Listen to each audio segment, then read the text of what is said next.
6 months, 2 weeks, 4 days, 2 hours, 15 minutes, at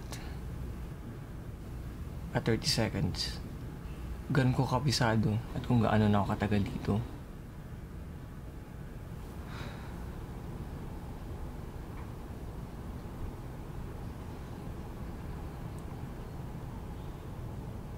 Sa totoo lang, hindi ka naman ginusto to eh. Baliw-baliwan. Pasok sa mental institution.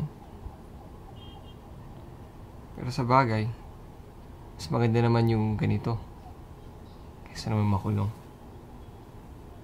Manila City Jail? Bilibid? Nakakatakot. Ayoko.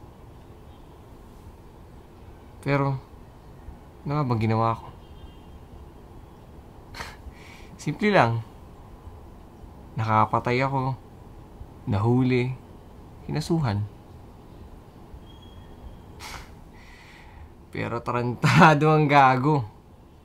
Gumawa ng malaking kasinungalingan.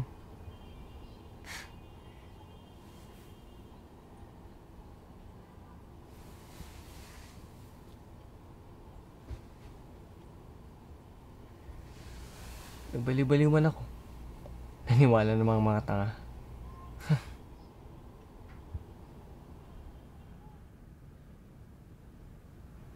Dahil nga paniwala sila, nilagay ba naman ng telepono? Sabi ng doktor, makakatulong daw sa akin may kausap. Puro mga nurse at iba't ibang tao naman kausap ko. Kamusta na kamusta, hindi ko na makilala. May schedule pang pagtawag dito. Therapy daw. Naawa siguro sa akin.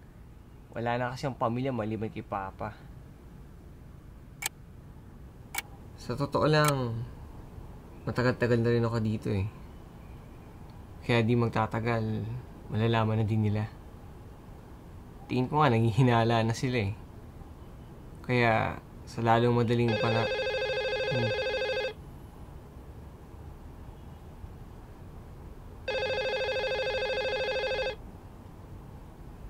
nakapagtataka. Thursday ngayon eh.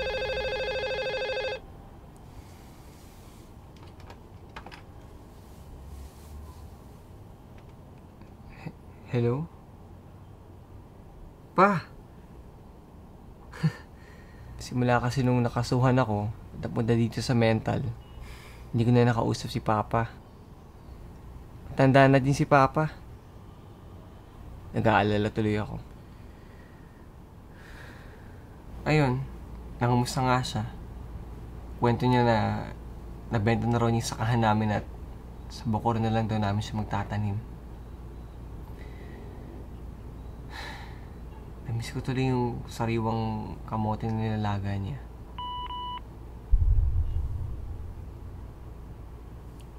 Pa, pasensya na, di ko kayo matulungan magbungkal.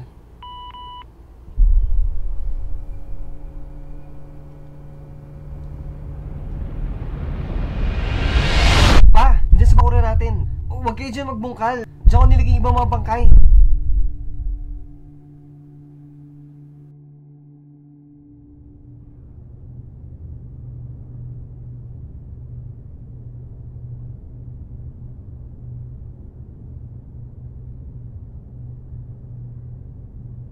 "15 hours, 1 minute and 30 seconds.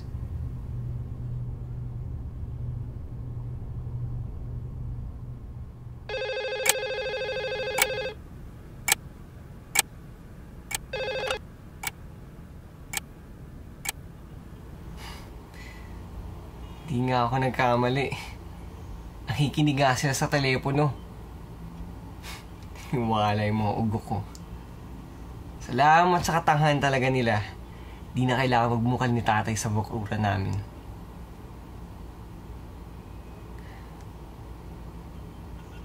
Huwag kayo magalala, Papa. Okay lang ako dito.